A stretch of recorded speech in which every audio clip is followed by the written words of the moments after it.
Well, good afternoon, everyone. Lovely to see you all here. Welcome to Sussex, if you've come from somewhere else, and welcome to students and colleagues from Sussex. But most of all, welcome, Michael. Welcome back to Sussex. Thank you. The Honorable Michael Attenborough, CBE, Honorary Doctorate of the University of Sussex, Honorary Fellow in English and Drama, and, of course, world-famous theatre director and producer. But I think particularly relevant today, Sussex alumnus. So that's why I'm saying welcome back. You know, you've spent a lot of time on this campus. I have. I have to say, when I reached the age of 19 and came here in 1969, the 3 years I spent here were the happiest years of my life so far. I absolutely had a ball, and I loved the work. Actually, I did get a 2-1, which my personal tutor wrote me a personal note saying, "Congratulations, Michael, what an extraordinary achievement, given your genius for extracurricular activities." And he was referring to this place. I was in the very first student production in this building, which was John Arden's Sergeant Musgrave's Dance. And Sergeant Musgrave was played by anybody who has ever seen Downton Abbey will know Jim Carter, who plays the sort of major domo of downstairs, as one might say. And I have him to thank, him and actually another actor called Nick Wooderson, because I was absolutely convinced at the time that I was going to be the world's most brilliant actor. And being on a stage with Jim and Nick taught me I wasn't. And it's that very particular stillness and quiet when really wonderful actors start to speak on stage. And the audience just automatically, it's something to do with charisma. Just listen. And they still seem to be shuffling around when I was speaking. I was very upset.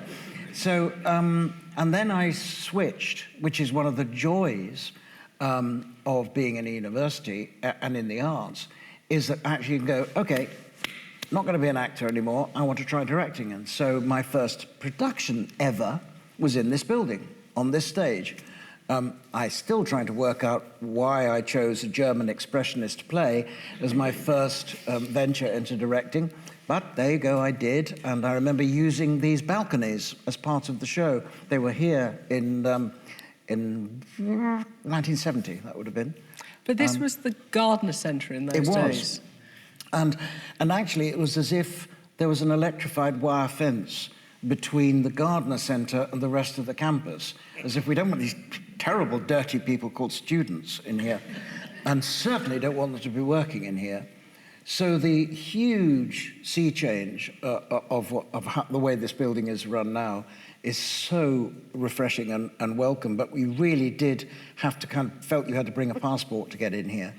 And actually, given how appalling the professional work that was going on in the theatre at the time was, we were jolly proud of Sergeant Musgrave's Dance, and it played to full houses, which was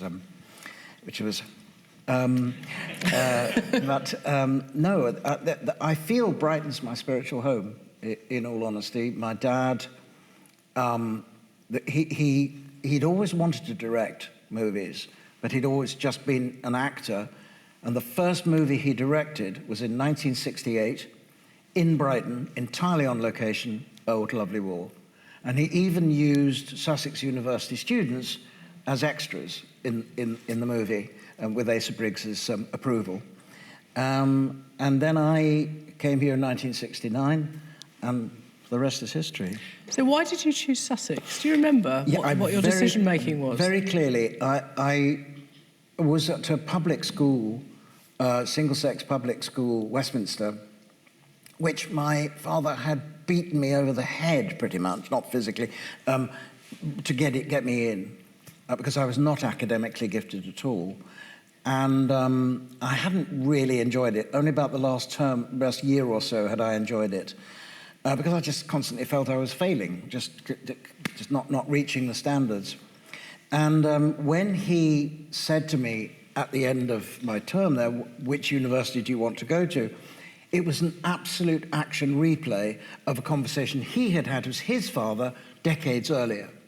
And funnily enough, the conversation went in a similar direction. My grandfather, I won't give you an entire life history, but he left home after a terrible, terrible breakup with his parents. They lived in a tiny little village called Stapleford in Derbyshire. And he had left home to look after his elder sister, Ada, who was pregnant out of wedlock, and his enlightened parents had thrown her out. And he'd gone to his parents and said, if you throw Ada out and Ada has to go, I'm going too. And they said, well, then you go too, thinking they would just call his bluff. Wrong. He walked out of home at the age of 15 to look after his sister, and he never went back. And I can tell you, I never quite understood it at the time. I know this to be real because we were all forbidden as children to ever ask Grandpa about his childhood or his parents. So I never knew anything about my great-grandparents at all. And he left home at the age of 15. Just fast forward the tape, so stop me giving a full biography of my grandfather. And he worked his way up. He, in the end, 10 years later, got a scholarship to go to Emmanuel College, Cambridge. He got his BA, his MA, and then was made a Don. He then went and ran a teacher's training college in Isleworth, in London, and then became principal of Leicester University College, and over the next 20 years worked for it to become a fully fledged university. So the University of Leicester is full of memorials and tributes and buildings and so on called Attenborough. Everybody always thinks they're after my father and uncle. They're not. It's after my grandfather, Fred. So imagine that man turning to his eldest son of 3 and saying, now, Dick, which university do you want to go to? And receiving the reply, I don't want to go to university, which was beyond heresy. And they had then terrible, terrible rows. And in the end, I could have warned my grandfather, because I could have said, look, just give up. Your son is the most obstinate man in the world. Don't argue with him. He's going to, and he did have his own way. He didn't go to university, and he went to RADA, where, incidentally, he met my mother. So I owe my entire existence to the Royal Academy of Dramatic Art. So suddenly there was the possibility that exactly the same conversation was going to happen. And my father, you could see my dad's eyes, full of horror at the thought. And he said, he was almost saying, which Cambridge college do you want to? And I said, I don't want to go to Cambridge. And I think he was upset that I wasn't going to pick up on the opportunity that he retrospectively thought he should have picked up himself. And I said, it's because I spent the last 5 years in crumbling buildings, single-sex, environment, very traditional, quite conservative, and I want to get free of all that. Now, you can't get more free from Cambridge than Sussex, certainly in 1968. And this was absolutely the radical chic university to come to. It was certainly the university to come to if you wanted to study English. It was ferociously difficult to get in here as an art student. And when I came here and had my interview and looked round and just loved... How much of the campus was built at that point? Was a lot. Most of it all this central part was here. So, and I absolutely fell in love with Basil Spencer's architecture. And Asa Briggs was the Vice-Chancellor then. And it really was an enlightened place. The trendy new word, which Sussex was very much ahead of, which was interdisciplinary. So it was made clear that if I did English, I'd be doing philosophy and the history of art and various other things, which I was delighted to do. And as I say, I had a fantastic time, but it was just a very liberating experience to come here. And partly because of Oh What a Lovely War, partly because of the university, partly because Dad was Chancellor here for 10 years and had, like, for example, his first major success as an actor was in Brighton Rock. So Brighton does feel like a spiritual home to me. And one of my favourite moments is walking out of Brighton Station and just seeing the sea in the distance, and my heart always skips a beat. So I love it here. I didn't live on campus at any point. I lived in a truly awful guest house in Kemp Town. That was an adventure. Oh my God, those breakfasts. And then in my second year, I lived in Clarence Square, if anybody knows where Clarence Square is, which is very near Churchill Square, which incidentally houses my friend Sarah Jane Bales, who is Professor of Drama here, and she's in number 13, and I used to be in number 10. And I'm sure she leads a much more orderly life than we did in number 10, Clarence Square, in 1970. But that was great. And then in my third year, by that time, I was married. I got married in 1970, and my first wife and I moved in to a little house in Hove. So I sort of worked my way west across Brighton, my 3 years here. But I loved it. Absolutely loved it. So you trod the boards here, and you directed your first play, but very quickly after graduating, you actually embarked on your career.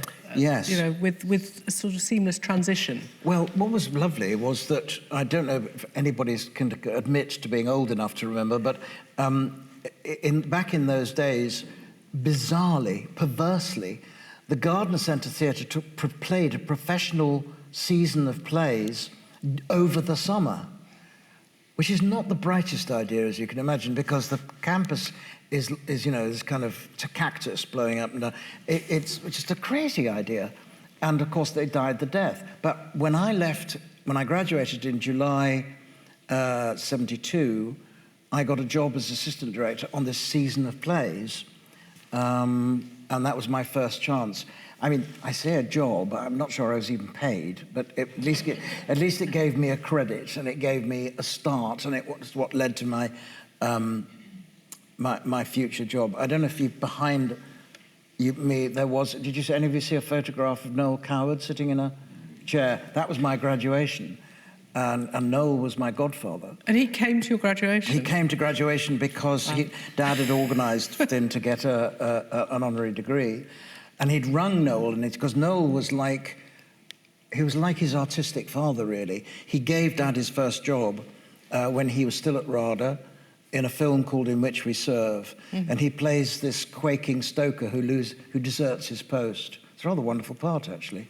And they were just inseparable for the rest of their lives. Noel, considerably older than Dad, but very, very, very close. And when I was born, Dad asked him to be my godfather. I should just confess for a second that I had 7 godparents. It read like the cast list of a radio player. It was absolutely extraordinary. Were they all famous? Most of them, yes.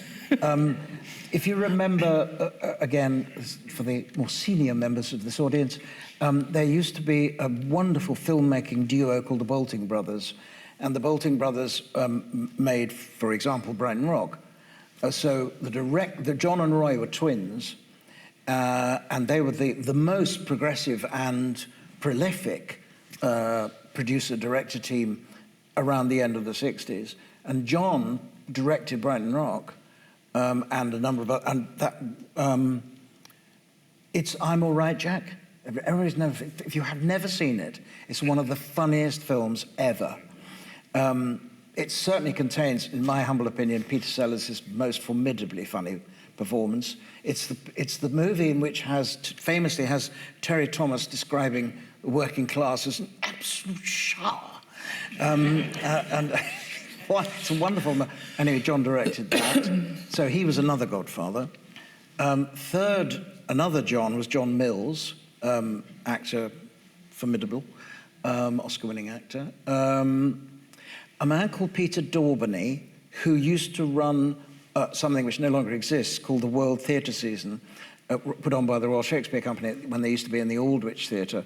And like all the major theatre companies around the world would come. So London got the chance to see, you know, Peter Stein's work and the Piccolo Theatre in Italy. I mean, just astonishing. The Comédie Française. Actually, most famously, towards the end of his time there, they put on a Zulu Macbeth from Africa. Absolutely incredible. I have to say that when I finally worked at the RSC, they confessed that they'd been rather thrilled when he died. Because this season was costing them an absolute fortune. And while he was alive, nobody dared, cancel it. So when he died, it went suddenly. So Peter Daubeny, a guy called Alan Carr. This was actually extraordinary. I have a letter to this day from Alan Carr, who ran what was like the Royal Court theatre of its day, which was the intimate theatre Parsons Green. And he said, I don't know whether he knew he was ill or something, he said, maybe when you read this letter, I'll just be a faded face on a photograph. And that's exactly what happened. I have a photograph of my christening, and he's there. Curiously, and I think possibly instructively, I can see in his right hand there's a cigarette. And I had two godmothers, Dulcie Gray, again, I don't know if anyone remembers Dulcie Gray, and Glynis Johns, very good actress, and had just made a film with Dad. And Glynis Johns, famously, sorry, I'm off now. Glynis Johns was the person for whom Sondheim wrote Send in the Clowns. Oh, wow. And she was cast in the show, and nobody had spotted the fact that she had a singing range of about 5 notes. So Sondheim wrote Send in the Clowns within those 5 notes. And so you don't have to be a great singer. In fact, if you listen to most of the people, Imelda Staunton, Judi Dench, people who, they almost talk their way through it. And that was written for Glynis. She lived in America, so I hardly ever saw her. But yes, an absurdly illustrious. What a cast, I know, though. I know. You could have put on a play with them. Yes, you could have done. I mean, you do have this incredible lineage, we could probably talk a lot about your father, who, of course, has been hugely important to Sussex too. He was our Chancellor for many years, and hugely loved, and is still talked about all the time. You wouldn't believe how many conversations there are still. Yes. And you have this amazing cast of godparents as well. But you absolutely have created your own career, and you've got this incredible list of, the best, many of the very best theatres in the country that you've worked at. And I think probably have been really a significant part of making the best theatres in the country. If I think about, looking at the list, your first proper job was at the Mercury Theatre, Colchester. Then the Leeds Playhouse, and we were just talking about that over lunch. The Young Vic, Palace Theatre, Watford, Hampstead Theatre, the RSC, and the Almeida, and then many others that you've worked with as well. I mean, that's an incredible array of places. What stands out in your memory from all those places? What were the most important things that you did? Well, I was prey to what people saw as a particularly odd form of insanity, which was to actually want to run a theatre. Most freelance directors will run a mile, the idea of running a theatre. It never crossed my mind to do anything else. I wanted to be in control of the circumstances, purely selfishly, you could argue, of my own work, so that I had control over the environment in which I worked and other creative artists could work. And we were talking earlier about the fact that if you're running a theatre, every artistic decision you make is a financial decision. And equally, every financial decision you make is an artistic decision, because it's shaping. When governments talk about, well, we're having to make some very difficult decisions, and I always slightly balk at that one, because actually, I prefer it when they use the word choice. That actually it's not a decision, it's a choice. The choice to fund that instead of that's a choice. You're making choices. So when I choose to do a particular play, I'm choosing a financial imperative. I'm making a decision about where the resources of the company goes. So from the Colchester, Leeds, and the Young Vic, I was an associate director, and I was just watching how other people did it. And of course, privately thinking, well, I wouldn't do it like that at all. But you kept that to yourself, did you? Yeah, I did, yes, tried very hard. And then Watford, Hampstead, the RSC and the Almeida, I was the boss. And actually, I remember the first time I had to announce my first season of plays, which was at Watford, and it was a very scary experience because everything that you say at that point, everything that you decide at that point, those choices, dictate everything that everybody in the building is going to do. Just as Sasha is, I mean, now, she'll be making a series of choices, and she knows she'll be, in a sense, dictating where, if you like, the camera goes. What are we focusing on? What do we care about? And that's what they pay us for.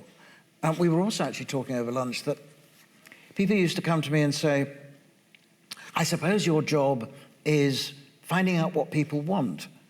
And I used to always say, no, that's not my job. If I took a questionnaire on what everybody wants, everybody would point to an existing model because that's all they know at that point. Why would they choose anything else? And my job is not to follow taste. My job is, in a sense, to try and create taste so that actually, sometimes you get it wrong. You say, well, actually, I think people will really take to this new play or whatever. And you do it. And they may stay away in their droves and you realize you've made a mistake. Or they pack the theatre. But they're looking to you to create something. That's what they're paying you for. And so I think when we lead creative or indeed educational institutions, we are, in a sense, having to be ahead of the times. Sasha knows that when she's dictating, if you like, not the right word, I know. But definitely not dictating. Don't anyone write that down. No, when she's contemplating. Consulting about, yes, engaging. And, absolutely. But in so doing, she's also having to have an attentive eye and ear on what students want to study. But at the same time, it can't be everything governed by that, because you're trying to excite students with the idea of the new, with the innovatory, with the daring, with the visionary. And that's what this university has done spectacularly over the years. And it's still, I think, absolutely right that if you ask people, what do they think of when you say Sussex University? They think of things that are progressive and innovative. And I mean, if I may just pause for a second, I didn't know that a certain gentleman was going to be here today. I have noticed that he is here today. We are sitting in a building, ladies and gentlemen, that would not be here because this art centre was pretty much defunct and gone. And when my dad retired as Chancellor of this university, the then Vice-Chancellor, Michael Farthing, took him to one side and said, I'm going to raise money to completely refurbish this art centre. It's shameful that we've got an art centre in Sussex, of all places, that's not fully functioning. And when it reopens, it will no longer be called the Gardner Centre, it will be called the Attenborough Centre. And I think Dad, with a healthy dose of scepticism, thought, what a kind, lovely man. I wonder if that'll actually happen. Well, you're sitting in it. He managed to raise £8 million from the university a long time ago, ladies and gentlemen, not an easy task. And I'm sure he had to murder one or two people in order to achieve this homicidal act. But here it is, in all its glory. He fulfilled his promise, and sadly my dad died before it opened, though I was able to show him the drawings and the designs for it, at which he was utterly thrilled. And I always say to the wonderful Laura McDermott, who runs this building, that my heart always skips a beat when I walk into the cafe here, because it's always full. And in the summer, it's crazily full, and the people are spilling out into the garden. And I know that if I wish that Dad, probably in a big beard and a strange beret, could come in disguise and see this beautiful cafe full of people, that he passionately believed in no division between audiences of any kind, from any class or age or race. and the arts themselves, that the arts for everybody. And that sense that everybody comes here without in any way thinking it's posh, you know, or a bit forbidding.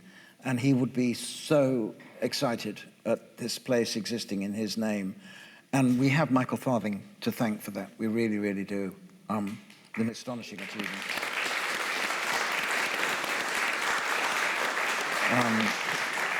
So, yes, no electrified wire fence anymore to have to contend with. No, it is a very special place, this building. Yeah. Thank you, Michael. Yeah. But yes, I enjoyed running places. That was the eccentricity that I displayed. And, I mean, your kind of career has involved both finding new plays or actually rediscovering playwrights who have kind of not been performed, as well as having this amazing kind of Shakespeare repertoire as well. So how have you balanced the kind of new and the old? And oh gosh, that's the $64,000 question. I mean, it in a way you have to absorb and digest the idea that they complement each other. And that was one of the central ideas behind the creation of the Royal Shakespeare Company. When Peter Hall formed the RSC, right from the word go, he said, we are not just going to do classical work. The way that this company will live is to produce the work of writers writing today, about today, and they will be in exactly the same space as Antony and Cleopatra and Henry IV, Part 1. That richness would be there, and performed by the same actors, furthermore. So you really stretch the actors, and I would argue you stretch the audience.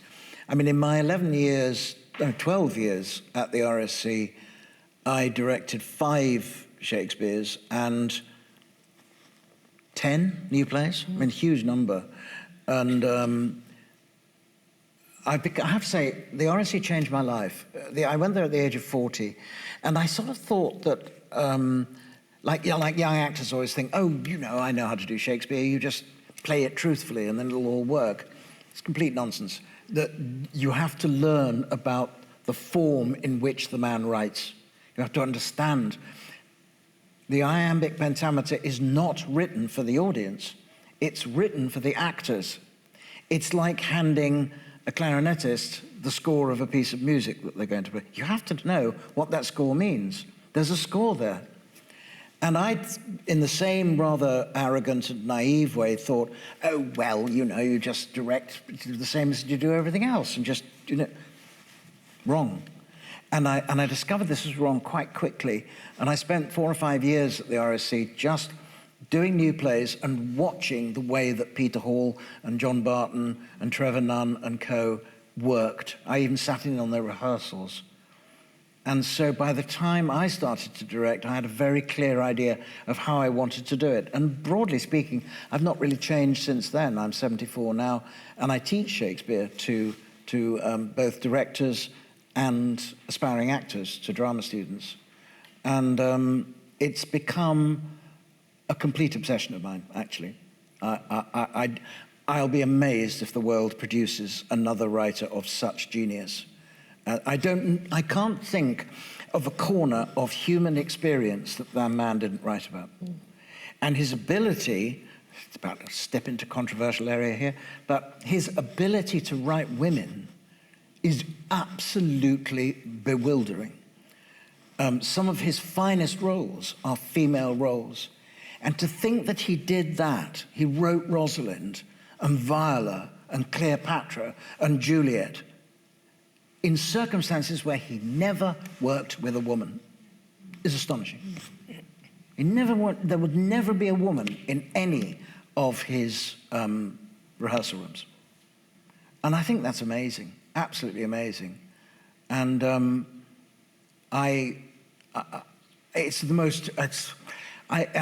somebody once said to me, I can't believe that I'm being paid to live inside the mind of a genius. And that's what it feels like to direct Shakespeare. There's suddenly, you think, somebody's paying me for this. Absolutely extraordinary.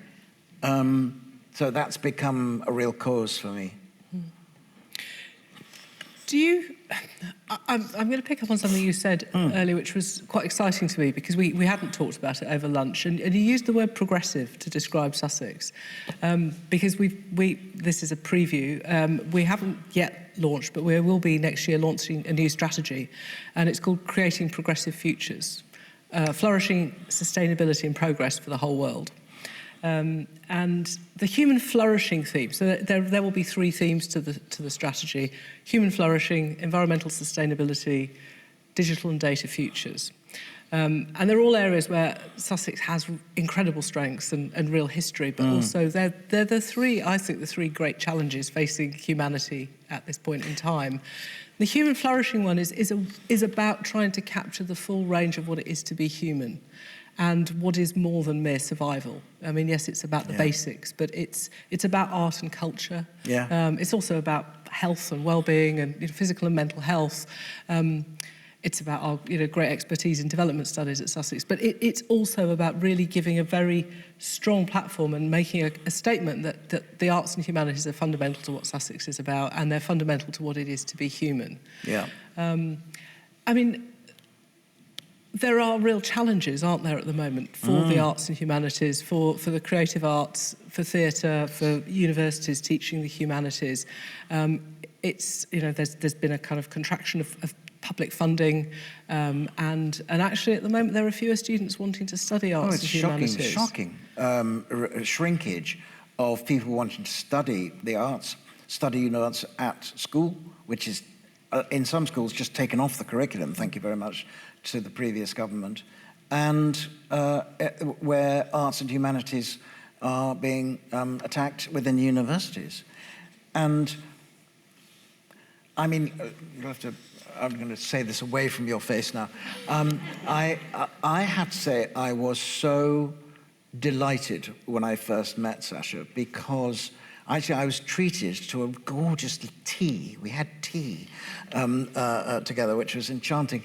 But the relief in my head to listen to somebody talk, not just mouthing the platitudes of what it might be to run a university, but to really passionately believe in everything that Sas has just articulated. For me as an artist, for me as the patron of this building, it was just manna from heaven. It was just everything that I believe in about education. It's everything that I believe in about the arts. And I don't think, by the way, in a healthy world, they should ever be divided, those two worlds of education and the arts. And they frequently are. And the stress on scientific subjects simply produces, if I may step on a cliche for a second, a generation of people who know the price of everything and the value of nothing. And that actually, because the arts are hard to quantify, they're hard to measure, they're subjective experiences. How do you quantify the importance of the arts? Actually, you just actually have to have faith in it. You have to have belief in it. You just got to do it. And I've seen human lives, particularly from the ages of 15 and 16 onwards, transformed by artistic performance. I don't mean watching it, I mean doing it. That actually the self-respect, the dignity, the sense of self-confidence and self-esteem that kids get, students get, human beings get from the arts is just huge. And it is, I always say, it's the area of human life that looks after the invisible part of the national health. It looks after the bit that we can't see, and therefore we can't measure. But actually it's looking after us. It's looking after what it means to be human. And you can't, as I say, you can't measure that. So when you're talking about a place like Sussex, to have as one of your three pillars that phrase, human flourishing. Excuse me, wonderful. And I can't tell you how exciting it was to have tea with this woman and to hear this, because you're not always sure. Sometimes people say, oh no, I love the arts, and we quite often go, and it's sort of slightly paying I remember somebody once saying to me, it's a bit when people talk to me about whether they're going to come to the theatre, they talk to me as if they were going to church. Oh, we haven't been able to be there for the last couple of weeks, but we will be coming soon. You know, as if they're talking to the local vicar. And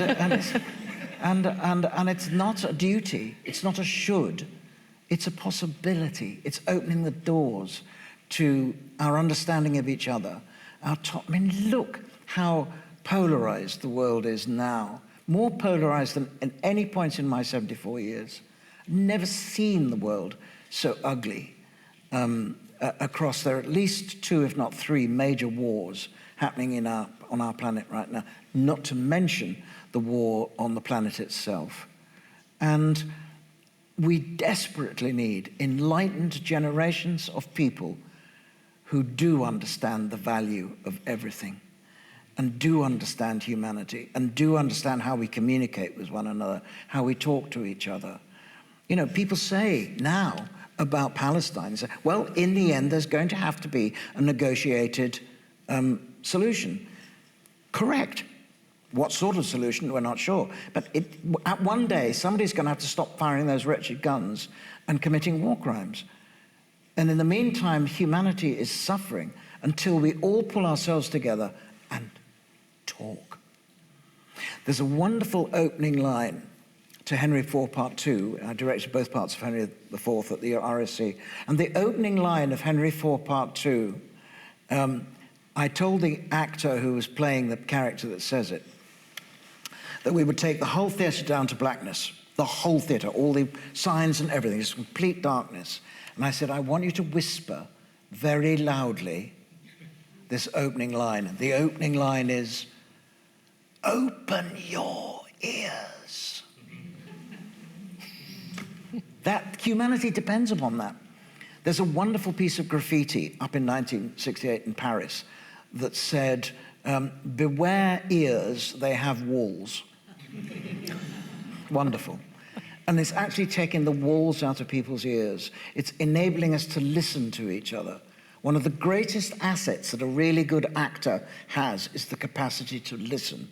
If we're doing a dialogue, and I'm directing a dialogue, and I'm talking, and I can see Sasha is preparing her next line in the play, it goes dead.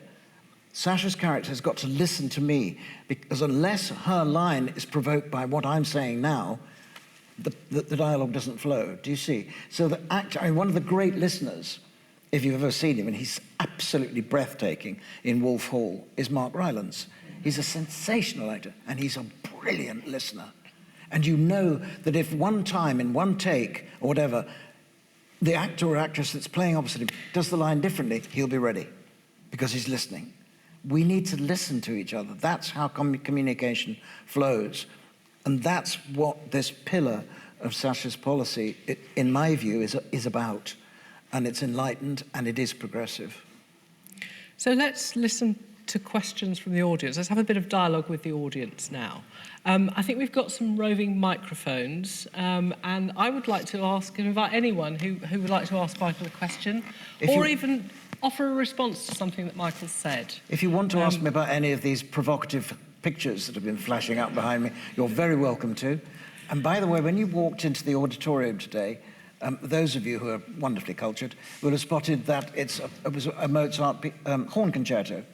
The reason why I chose that piece of music is that back in the day, like in the 50s, my dad, apart from being an actor, was also a DJ, can you believe? He was a DJ for the BBC.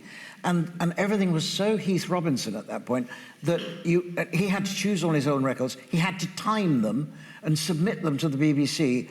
And I used to love sitting on our drawing room floor, and he'd give me the job as a 10-year-old of having the stopwatch and telling him how long each. And the theme music for his programme was that horn concerto. I love the idea of a Mozart DJ. Yes. So I wonder if anyone has a question. Down here, who have we got with a microphone? If you just wait a moment and get the microphone. Thank you. Thank you for a very interesting talk. On the music theme, I wonder, can you remember what your soundtrack of Sussex was? Oh. No, I can't. How shameful. Actually, Funnily enough, I think when I was starting as a director, music didn't play a huge part in my head. But very soon, when I progressed, music was always a part of my shows. And when I started to direct, the theatres couldn't afford to pay a composer. One of the joys of going to the Royal Shakespeare Company is it's standard. In fact, they pay a resident band at the RSC. There are resident musicians there. So they get very cross if you don't use them. I could choose a living composer to work with, which was fantastic.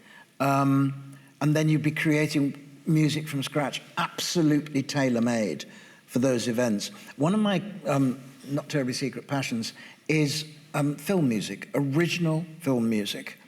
So I have an absurd wall of CDs stacked full of the film music of Thomas Newman and John Barry and Zimmer, you know, what's his name, Hans Zimmer, James Newton Howard. And some of them are really, really beautiful. And I believe that's actually where most contemporary potentially classical composers go. Who on earth makes a living finally, after months and months of creativity, getting their music played at Wigmore Hall? I mean, it's not a way to earn a living. It's just not possible. They pay you millions if you're a successful film composer, if you're one of the top ones. Boy, do they earn money. But it's the way that you start. And I mean, ladies and gentlemen, if nothing else you take away, do take away the name Thomas Newman. A complete and absolute genius. Just investigate, Google his name, and listen to a few of his soundtracks. A complete genius. And I did actually, sorry, I'm off now. I did actually direct As You Like It in Washington. And the production manager there said, what would you like in the way of music? I said, well, ideally, I'd like to use the music of Thomas Newman, because I love him. But we obviously can't do that. So she said, well, why? Why can't you? And I thought, well, why not? I mean, he isn't going to write something for us because we couldn't afford him. But so through my very, very early friend at the RSC, Sam Mendes, I said to Sam, he writes all the music for your James Bond films. You obviously have his email.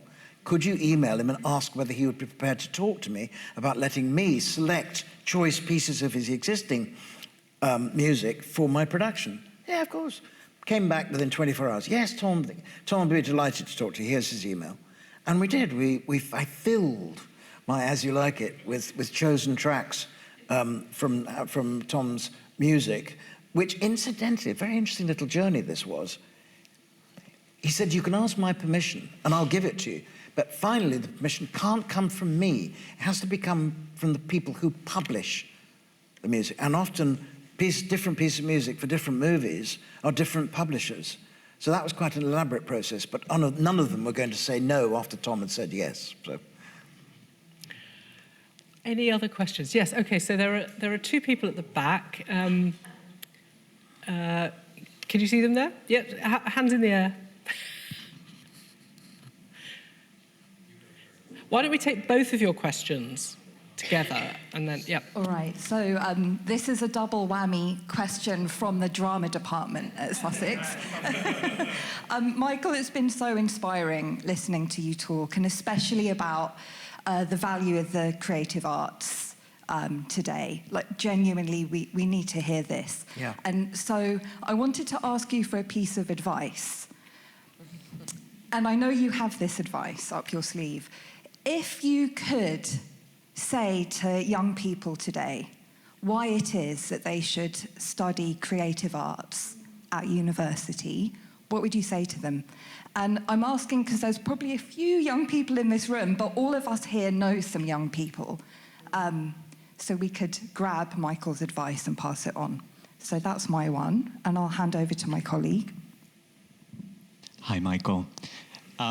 It's not the same question, but it's related. The cornerstone of contemporary higher education has become there's a renewed focus on employability. So employability and employment skills are being embedded into curriculum so that students are able to find jobs when they leave.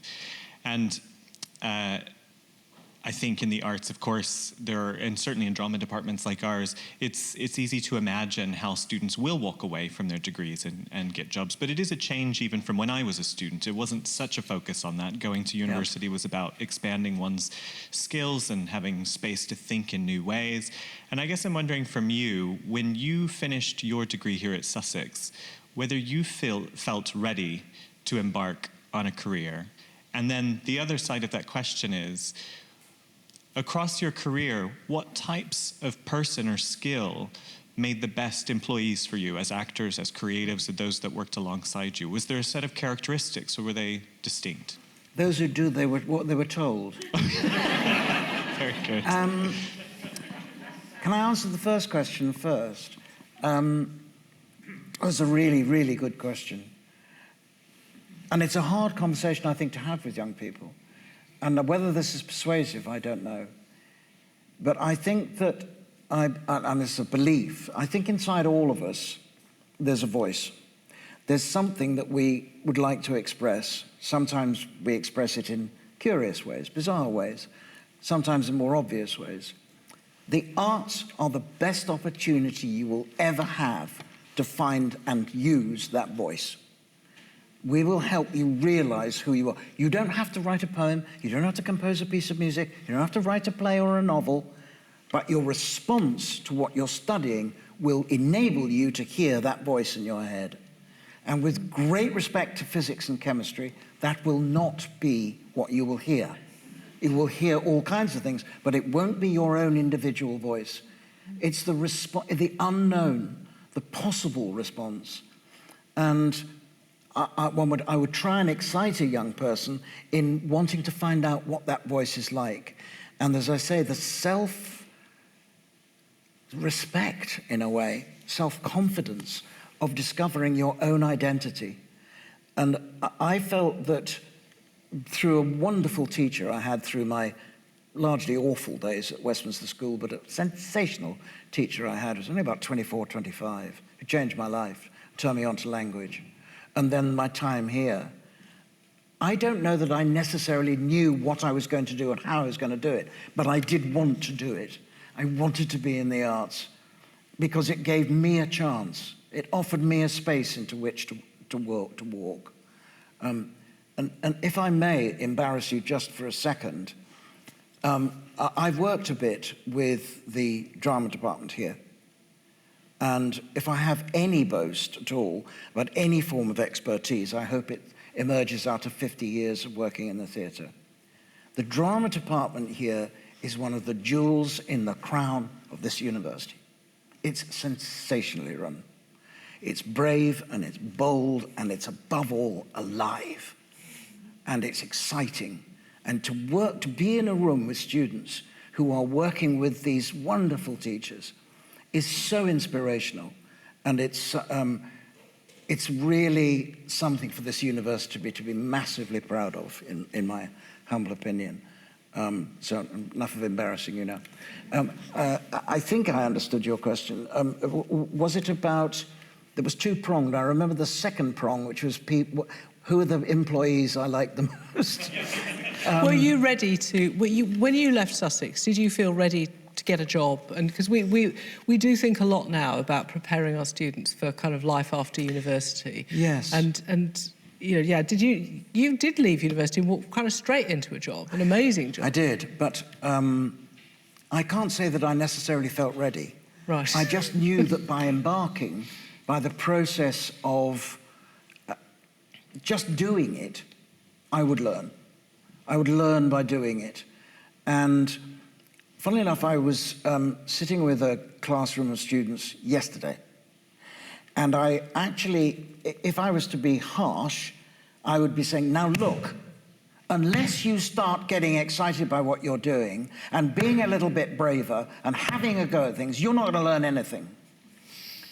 Not unnaturally, I did not put it like that. I said, now let me give you a tip. And I said, look, the only way you'll discover things is by having a go. You often find the right way of playing something by doing it the wrong way. Here, you're in private, When you're in a rehearsal room, you're in public. When you're in performance, you're in public. If you slip on your ass, you'll feel jolly stupid. Here, slipping your ass is not a problem. We're all in this together. Nobody's going to laugh at you. Have a go. Because you'll only find your own voice as an actor, and that's what I was training them to be, by having a go. And being timid is a complete waste of time. And I actually said to them, a waste of the fees that you're paying. A complete waste. You guys are going to have a go. Funnily enough, I was talking to 17 women and one boy. I used the word guys, which is not advisable. But and interestingly, thereafter, they did. And I was taming my impatience with them to try and suggest to them that by venturing and stepping forth and trying that, they'll find it. That's what I thought. I'm just going to get out there and try it. And I started as an assistant director, so it wasn't, if it went wrong, it wasn't all my fault. But actually, funnily enough, one of the shows, I'd forgotten this until quite recently, one of the shows I directed in that season of plays in my first job was asked to transfer to the Globe. And the director who directed the show wasn't available. So I, as his assistant, was suddenly given the job of moving this production of Twelfth Night into the Globe. And by the time we did the transfer, at least half the cast weren't available. So I pretty much redirected it. Now, those of you who are alert will say to yourselves, what on earth is he talking about? In 1972, the Globe didn't exist. Sam Wanamaker's Globe didn't exist. And you'd be right. But actually what Sam had done was build this huge marquee, exactly where the Globe is now, and he produced a summer season of shows there. And so in fact, the show following this was Antony and Cleopatra with Vanessa Redgrave in it. And my show was beforehand. So suddenly I really was thrown in at the deep end and asked to direct some really extremely experienced actors. And who is this pipsqueak coming up and thinking he knows how to direct it? But you just have to step forward and do it. That's the only way. Discovering my voice is what I was trying to say and articulate earlier. And that's the great thing that really good, in my humble opinion, really good teachers are. They help you to discover who you are, what you have to contribute. I was persuaded by this astonishing English teacher at Westminster School that what I had to say about Howard's End or King Lear or Tess of the D'Urbervilles was worth it. It was what you're going to say. Don't worry about what other people are going to say. What do you feel? Express it. Go on. Go on. And it was such a shock, having been told all the time I got things wrong. I think I suffer from, I don't know if there's a name for it, but I think I suffer from a form of dyslexia for figures. If somebody knows the name, do tell me, because I shall hide under it. But figures always terrify me. It took me 3 goes at elementary maths O-level, and I just scraped through on the 3rd go. That shows you how terrible I was. And constantly be told that you're wrong. Can I quickly say something? Can I quickly say something? Try stopping me. When I was browbeaten by my dad to get into Westminster and offered a bicycle and all these appalling forms of bribery, when I got in, he said, oh, you must write to your Uncle Brian, who was Dad's partner in Making Moves. They formed a production company when they both wanted to give up acting and started direct and in Brian's case, write. And so I wrote to my Uncle Brian, and I said, Uncle Brian, Dad thinks you'd like to know that I've got into Westminster. And he wrote back a letter that I still have to this day. Said, Dear Michael, I'm so thrilled that you've managed to get into Westminster School. However, had you not been able to get into Westminster School, I would not have thought any the less of you.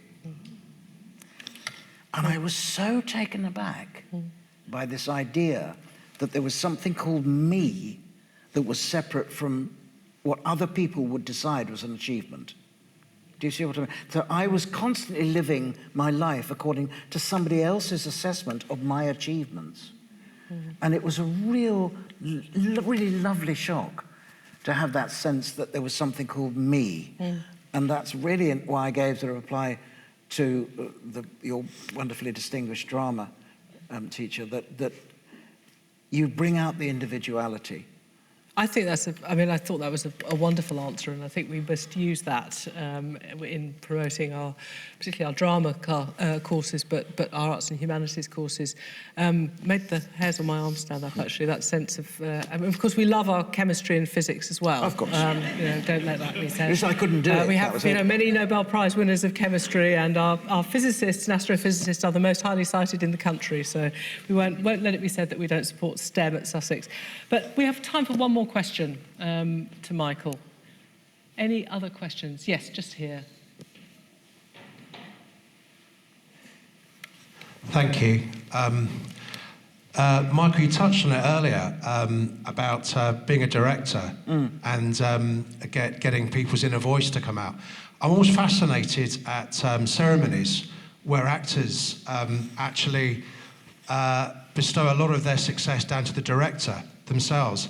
And I'm really curious, how is it that you are able to perceive what's inside that actor or actress and how to get the best out of them for a particular role that they may not have known themselves? That's the key, that they don't necessarily know themselves. In fact, sometimes when somebody's really struggling, I often ask them a question which they're always astonished to be asked. Why do you think I cast you? I've no idea. And so people say, I'll tell you, because you've got this, and this qualities. But you're not showing them all yet. They're in you, but you're not showing them all yet. And it's a way of paying a compliment, of saying that's... And funnily enough, actors often plug away at that they don't need to plug away at. So you say, look, you're trying very hard to sound intelligent. You are intelligent. You don't need to keep banging on and playing it. That's you're born with. That's what you've got. That's in you. But I need you to expand further from there. The key, however, to good performances is that they must own what they're doing. If they're doing something that you've told them to do and they go, well, I really believe Mike because he said I should really get louder here, lethal, because it always shows. And a great dear friend of mine is an actor called Simon Callow. People know Simon Callow? One of the loveliest men in the world. I love him to bits. Very loud voice. And he told me a lovely story. He was playing Orlando at the National Theatre in As You Like It. And I don't know, those of you that know your As You Like It will know that the play starts with a soliloquy by Orlando. And the show was directed by a real martinet of a bossy boots director called John Dexter. And he had a terrifying reputation, but he was brilliant. And Simon, on his first night, very first performance, strode down stage centre, auditorium in front of him, and went, and dried. Couldn't think of a word. And probably the most terrifying silence. But in the end, he remembered the line. And I said to him, why did you dry? Well, how could you possibly have dried? He said, because I got down stage centre and I thought, what did John want here? And there you are. You know, and you've got to find that inner voice. You have to encourage people to try. Like, people, I fell in love with a response to actors' questions after I suddenly realized that directing was not a process of being omniscient. You don't have all the answers. And the phrase I fell in love with was, I don't know. Do you think I should play it like this? I don't know. Possibly. Why don't we try it? So we'll try it empirically. We'll discover. But you try it. And actually, often when somebody says, I've had this great idea about this line, can I show you? And you think, that's staggeringly vulgar and not going to work at all. And I go, great, well, let's try that. And after about 3 rehearsals, they're saying, you know that idea I had? It's terrible. And they come to that realization themselves. If you say, no, that's awful, you kill the idea that actually bringing up the next good idea, which might be a great idea, doesn't happen. And the moment you think you've arrived, you limit the amount you could have traveled. You need to actually give that sense of effervescent, everlasting possibility. And that's, I think, what a really good creative rehearsals are about. But you have to read the individual. You have to, I mean, honestly, I find if I ever stopped directing, I'd probably try and be a psychotherapist, because you are constantly reading people's minds, reading their personalities, listening to the language that they use, where they're making wonderful giveaways about the kind of folk that they are, you know. And everybody's journey is different. You cannot treat everybody the same. So it's a process of discovery. And the one thing I always say in my head, I don't often say it aloud, but is when you come into my rehearsal room, leave your ego at the door. It's of no use to us, of no interest to me. And the actors who bring their ego into the room become a pain in the arse. And are no use to you. You just have to leave your ego and just play with each other. And that process sometimes of having to break down people's ego and saying, just leave that, just try this. Because actually, nobody's watching except me. We're going to have to finish, but you've given us some amazing glimpses into why you have had this incredibly successful career as a director. And also, I think, what a great teacher you are. Oh, thank you. I've found it absolutely fascinating. Every time we've met and had conversations, I've absolutely loved them. This has been wonderful.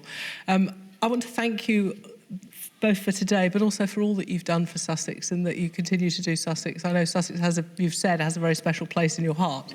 But you've also been incredibly generous with your time and philanthropically over the years. So, you know, on behalf of the university, we owe you a huge amount, and of course your family. So thank you for coming back. Come back again. Keep coming. I will. It's wonderful to welcome you back. And thank you very much to everyone who's come to listen to Michael and engage with him this afternoon. I know you'll stay around for a few minutes and have a chat with anyone who wants to have a chat. For that question you didn't want to ask in front of 150 other people, you're very welcome. But let's give Michael a big round of applause.